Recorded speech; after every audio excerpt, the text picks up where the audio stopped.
শবে বরাতের রাত যেভাবে কাটাবেন মনোযোগ সহকারে ফুল ভিডিওটা দেখুন। আপনার ফায়দার জন্য আবারও দরজার কড়া নাড়াচ্ছে শবে বরাত। এই শবে বরাতের রাত হতে পারে আপনার জীবনের শেষ শবে বরাত। এই রাত মুক্তির রাত, সুতরাং অবহেলা না করে অতীতের গুনাহের কথা স্মরণ করে তাওবা করি। তারপর ধারাবাহিক শবে বরাতে রাতে আল্লাহর জন্য ইবাদত করি। এমন ভাবে ইবাদত করতে হবে যাতে একটি ছোট আমল যেন এই রাতে মিস না হয়।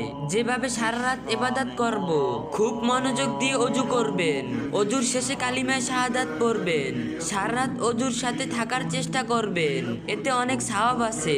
মাগরিবের আজান হলে মনোযোগ দিয়ে আজানের জবাব দিব, তারপর দুরূদ পড়ব, এরপর আজানের দোয়া পড়ব খাস দিলে, তারপর খুব বিনয় নম্রতার সাথে মাগরিবের নামাজ পড়ব, 2 রাকাত করে 6 রাকাত আওয়াবিন নামাজ পড়ব। মাগরিবের ও আওয়াবিনের নামাজের ফাঁকে বা পরে সন্ধ্যার জিকির ও আমলগুলো করব 15 মিনিট। তারপর সূরা ওয়াকিয়া পড়বেন, তারপর ইসলামিক বই পড়বেন এশার আগ পর্যন্ত, যাতে ইবাদতের প্রতি আগ্রহ আসে।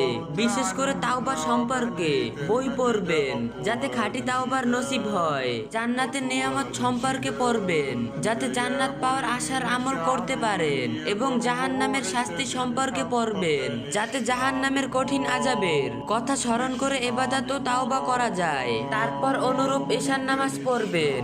এশার নামাজের পর হাদিসে বর্ণিত আমল করবেন, সূরা মুলক পড়বেন, তারপর খুব বিনয়ের সাথে খাঁটি তাওবা করবেন। এই রাতে বারবার তাওবা করবেন, কারণ তাওবাকারী ব্যক্তি পাপহীন ব্যক্তির ন্যায়। সামান্য খাবেন, বেশি খেলে ইবাদত করতে অলস আসবে।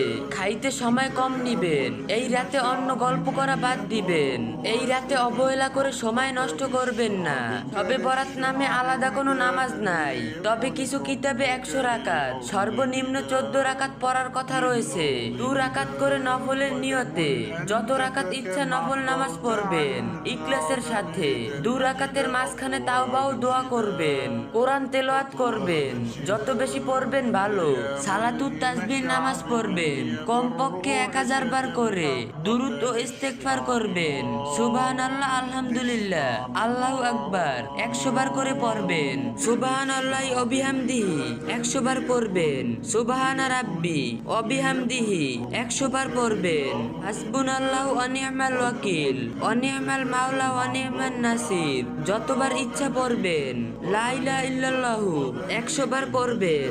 এই আমলগুলো 2 রাকাত করে যে নফল নামাজ পড়বেন তার ফাঁকে ফাঁকে করবেন। দান সাদকা করবেন সামর্থ্য অনুযায়ী। এতিম গরিব বিধবা হলে দান করলে ভালো। পুরুষ কবরে গিয়ে